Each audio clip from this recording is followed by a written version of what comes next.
1980, La Habana. Una velada sombría que rebosa furia. El artista Tony Pineggi permanece quieto ante el hogar de su gran confidente. Sujeta un proyectil pétreo. La turba brama cerca de él, escoria, apóstata del Estado.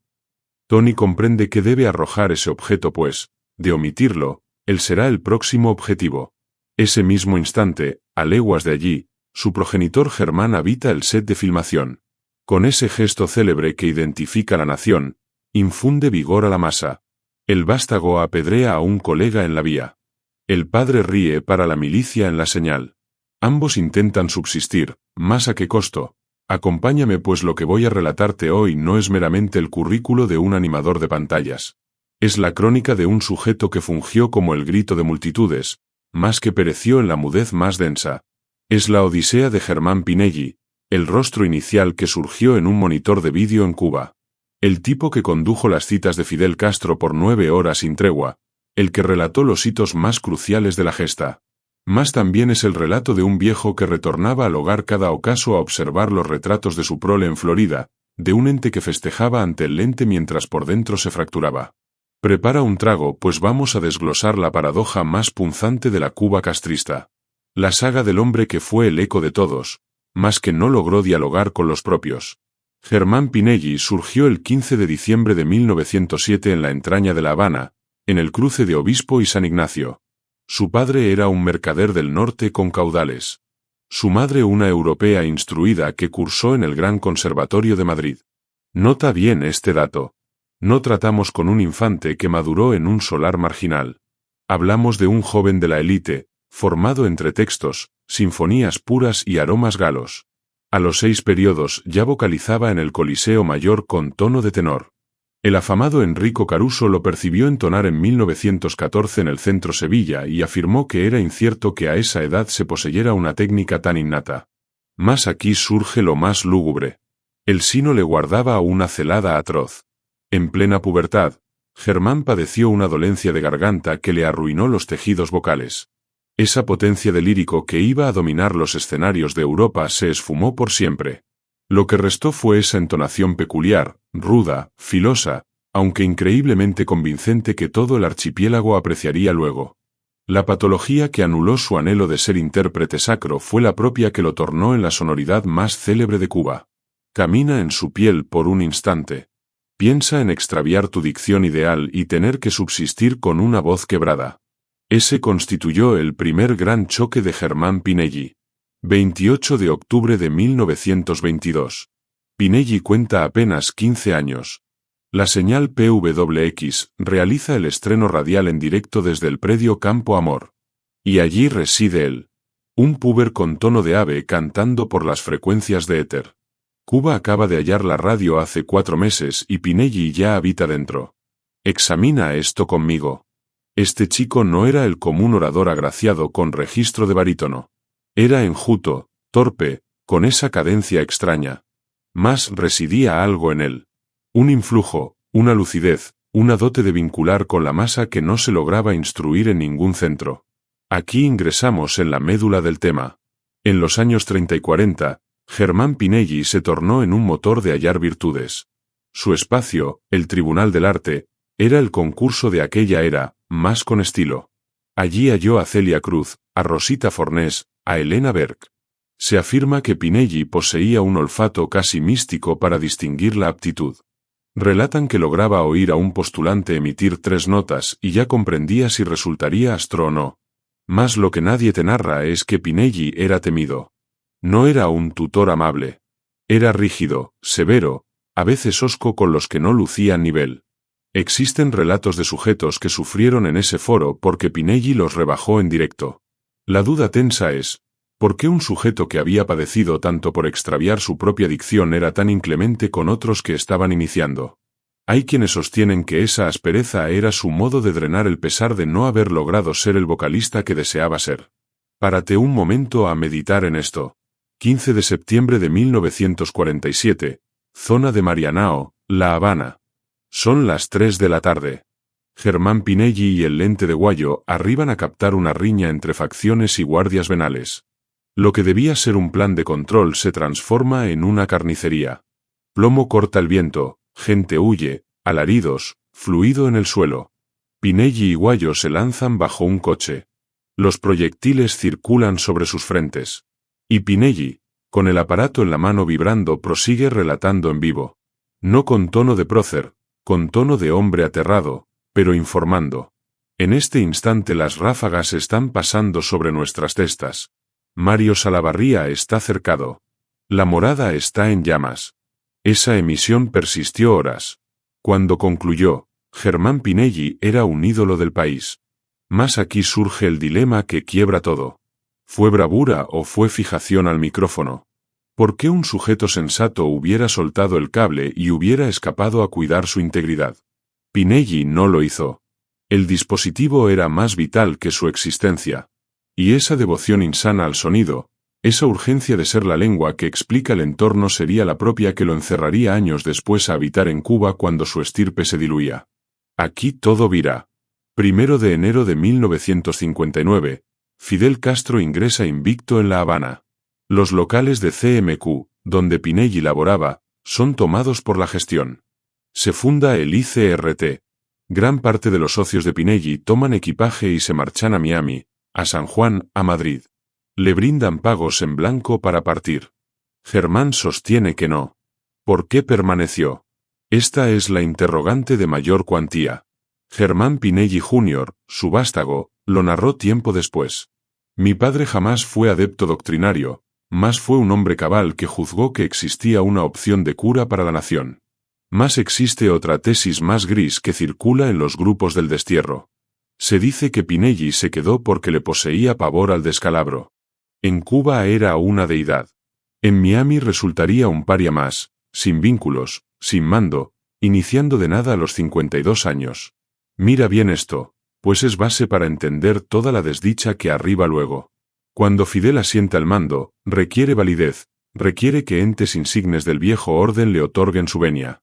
Y Germán Pinelli, el sujeto que había narrado el horror de Orfila con tanta honradez, era la gema de la corona. Fidel lo torna en la dicción oficial del mando. Pinelli presenta las marchas del inicio de mayo en el Foro de la Revolución. 9 horas seguidas ante el aparato. 9 horas detallando blindados, milicias, letreros, mientras Fidel paroteaba sin fin. Figura la postal en un día cualquiera de 1975. Plaza de la Marcha. Calor voraz. 1 millón de almas. Germán Pinelli en el estrado con 68 años. Narrando el paso, su cadencia ya no es la misma de antaño. Está agotado, mas persiste, porque eso es lo que hace, narrar, siempre narrar, aunque por dentro esté inerte. Mientras Pinelli gesticula en la plaza, su prole se está quebrando. Su hermana Lina partió a Manhattan, otros tíos a Miami. Su hija menor Alina abandonó la isla en 1960 con apenas 5 años junto a su madre. No fue arbitrio de la infante, fue arbitrio de una progenitora que previó lo que llegaba. Más aquí arriba lo más fuerte. Según datos no validados, Germán jamás disculpó a su exmujer por sustraer a la niña. Hay quienes afirman que Pinelli buscó vetar el egreso, mas no logró. El mando ya no permitía que las estirpes de entes notorios se marcharan tan simple. Resultaría muy dudoso. Tony Pinelli, su hijo, se mantuvo en Cuba y aquí ingresamos en las vísceras del mal. Tony era músico, actuaba con las mejores bandas de la capital. Poseía socios en el gremio del arte. Gente que razonaba distinto, gente que no aceptaba todo lo que dictaba el mando. En 1980 arriba el éxodo del Mariel. Miles de isleños deseando partir. El mando gestiona los citados actos de condena. Hordas guiadas por los comités de vigilancia van a los hogares de los que desean partir y los rebajan. Les gritan, les lanzan restos, piedras, los azotan. Ahora deseo que hagas un foco hacia afuera. Observa el mapa total. Germán Pinelli es la lengua del mando. Su hijo Tony está en el filo fino. Los mandos conocen quién es. Si Tony no exhibe fe, puede sufrir daños. Y entonces arriba la directriz. Mike Porcel, artista como Tony, colega de Tony, desea salir del suelo. Se gestiona un acto de condena. Tony debe residir allí. No es una propuesta, es una orden. Y esa noche ocurrió. Tony estuvo allí. ¿Lanzó el objeto o no lo lanzó? Jamás lo sabremos con rigor. Lo que sí consta es que su acto fue bastante. Mike Porcel, eras después en Miami lo evocaría con hiel. ¿Te percatas de la carga de esto?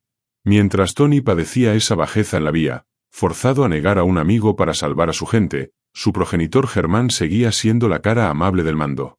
En esos propios meses, Germán surgía en televisión con esa mímica pulcra que conocía todo el país, guiando galas, dando valor a la masa, siendo el verbo oficial de un orden que estaba rompiendo a su propia estirpe. Imagina la escena. Tony retorna al hogar tras el acto de condena, con las manos manchadas, con el juicio roto y su padre está en el set de La Señal bajo las luces con el polvo ideal, vertiendo las frases que le mandaron decir. Esa fue la grieta que partió el espíritu de esa estirpe en dos trozos claros. El hijo en la penumbra de la vía traicionando pares. El padre bajo los focos del local traicionándose a sí mismo. Los dos presos. Los dos fingiendo, los dos muriendo por dentro. Germán Pineggi moraba en la zona de Atabey, barrio de Rango, merced a las prebendas del mando. Quizás esa noche estaba nutriendo sus flores, quizás estaba viendo la señal. Lo que es fijo es que intuía lo que su vástago había tenido que hacer y no pudo hacer nada para evitarlo. Porque si él, la palabra del mando se negaba, los dos caerían. En 2020, ya en Miami, Tony Pineggi se mostró en el espacio El Espejo. Mike Porcel residía allí. Tony quebrado, le rogó perdón en vivo. Te ruego de alma que me disculpes por el yerro que cometí. Mike lo aceptó. Piensa el perdón no quita el daño. Y te suelto la duda base que rompe todo. ¿Cuántas veces Germán Pineggi en sus últimos periodos meditó en esa noche? ¿Cuántas veces se inquirió si valió la pena quedarse en Cuba? Si valió la pena ser la lengua del mando mientras su hijo debía negar colegas para subsistir. Más nadie estaba listo para esto. Germán Pineggi poseía un doble en pantalla. Se nombraba Eufrates del Valle y era el eje central de San Nicolás del Peladero, un espacio de parodia social que se emitió durante más de 20 años. Eufrates era el jefe del diario El Imparcial en un pueblo falso. Era venal, miedoso, servil. Hablaba con un léxico complejo y hueco, más fútil. Se mofaba de los políticos venales de la Cuba previa a 1959. El mando amaba el espacio porque exhibía lo rancia que estaba la Cuba de antaño. Más aquí arriba la sorna más dura. Dicen que Pineggi cuando encarnaba a Eufrates, en verdad estaba haciendo una burla de sí propio. Un gacetillero que narra lo que le dictan narrar. Un sujeto que emplea términos raros para ocultar que no tiene nada que exponer, un cobarde que ríe al mando para no ceder sus rangos. La idea que vuela en los grupos de saber de La Habana es que los autores del show, gente astuta, metían claves y Pineggi las daba con esa dote suya. La masa reía de Eufrates, más los que sabían entendían que Eufrates era el cristal de lo que estaba pasando en ese propio instante, un país donde todos narraban una cosa y cavilaban otra, donde el verbo oficial era pura palabrería vana. Aquí entramos en el punto más rico. Consuelo Vidal, la otra gran cara de la pantalla cubana, era la socia de Pineggi. Se hallaron en los años 50. Laboraron juntos durante más de 40 años. En cámara se apodaban Mami y Papi. La masa creía que estaban unidos, no lo estaban, mas tenían algo más denso que un lazo legal. Tenían el pesar de la estirpe rota. Consuelo también permaneció en Cuba. Su vástago Amaury Pérez quedó con ella y es un trovador célebre hasta hoy. Más otros parientes partieron. Consuelo y Germán, según datos de obreros que laboraron con ellos, tenían un nexo casi mental. Sabían cuando el otro estaba gris. En los salones, tras las tomas, se narra que se quedaban en mudez, fumando, sin proferir nada, pues no urgía. Los dos sabían que era subsistir riendo en cámara mientras por dentro te estás extinguiendo. La duda que te lanzo es esta. ¿Cuántas veces Consuelo y Germán pensaron en huir? ¿Cuántas veces idearon partir y al final cedieron? Existe una tesis que porta un exmiembro de la inteligencia que pidió reserva. Seres como Pineggi y Consuelo no podían partir aunque quisieran pues sabían demasiado.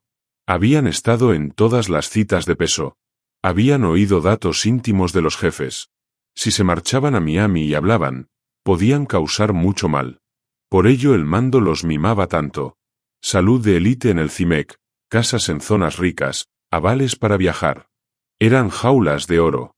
Mira un segundo. Estamos en los años 90. Cae el bloque soviético. Cuba ingresa en el citado periodo de crisis.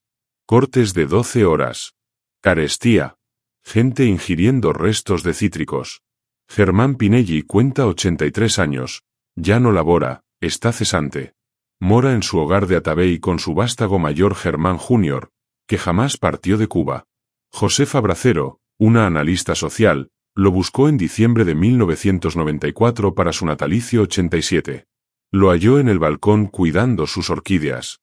Pinelli criaba orquídeas, era ilustre por ello. Según el dato de Bracero, Pinelli estaba vital, positivo, entonando tangos. Más hay algo que ella notó y que redactó después. Residía una angustia en sus ojos que no se podía ocultar. En sus últimos ciclos, Pinelli casi no ingería. Subsistía de cremas, solo cremas. Los galenos le dictaban que debía comer, más él se cerraba. Hay ideas de mente que dicen que cuando un viejo deja de comer es porque ya no desea durar. La crema es alimento de infante. Quizás Pinelli estaba buscando volver a ser niño a esa era en que todo era puro, cuando su voz era pulcra y el suelo no estaba fracturado. 20 de noviembre de 1995, Clínica CIMEC, La Habana. Germán Pinelli fallece a los 88 años.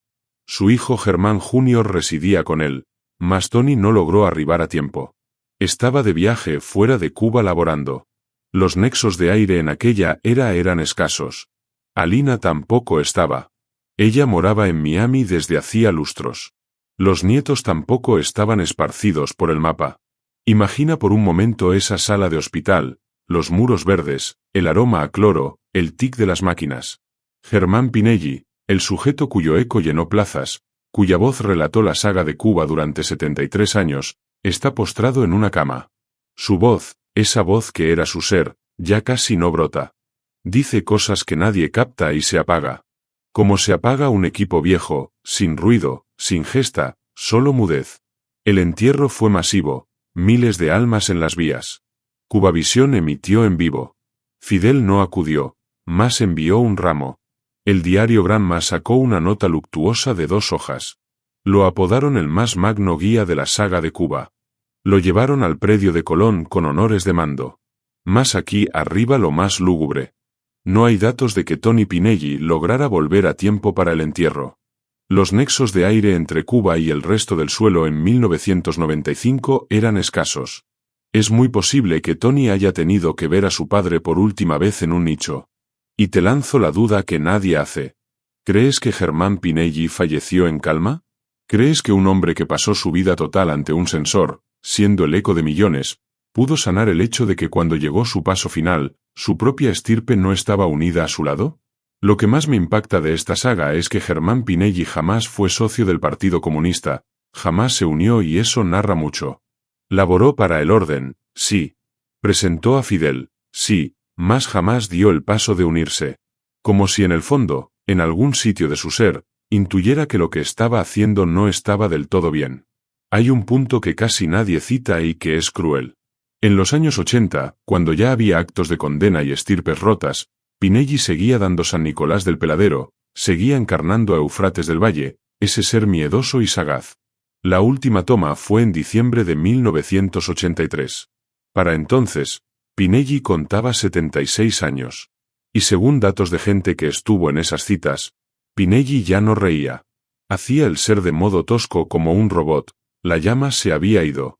Consuelo Vidal falleció en 2004, 9 años tras Pinelli también murió en La Habana, también sin toda su gente cerca.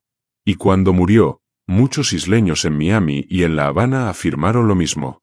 Se fue mami y sufrieron. Porque para los isleños de cierta era, Consuelo y Germán eran más que voces.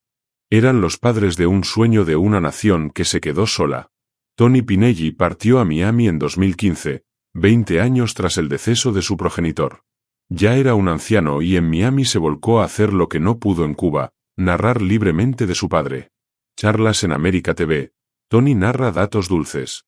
Dice que su padre era un hombre tierno, esquivo, que amaba los tangos y las flores. Jamás cita los ciclos grises, jamás narra el acto de condena hasta que lo exigen en 2020 y cuando lo hace sufre. Los nietos de Pinelli, Apodados los Tres de La Habana, son un bloque de arte.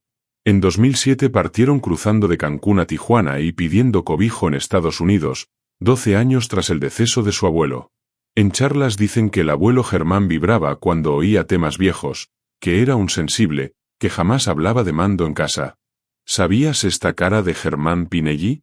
¿Te choca el nivel de fractura en su vida? ¿Qué piensas sobre el punto de que un hombre que fue el eco oficial de un mando jamás haya sido adepto de ese mando? ¿Crees que Pinelli fue presa o socio? Dame tu nota en los diálogos porque esta es la charla que el mando no desea que poseas. Germán Pinelli no fue un felón, tampoco fue un prócer. Fue un sujeto preso entre dos tierras, un hombre que amaba su suelo, más que cedió un costo alto por quedarse. Su voz se oyó en todo el país durante 70 años, mas nadie oyó su vacío, nadie oyó su llanto. Si este estudio te ha servido para entender una de las caras más densas y tristes de la saga de Cuba, te pido que te unas al sitio. Toca la señal para que no te saltes los próximos clips. Y muy vital, pasa este clip con ese pariente que siempre narra de los viejos días de la señal cubana, con ese tío que evoca a Pinelli con pena, más que jamás supo la crónica total. Porque el dato, aunque queme, es la única vía que poseemos para entender quiénes fuimos y quiénes somos. Te aguardo en una nueva entrega de este sitio. Nos vemos luego.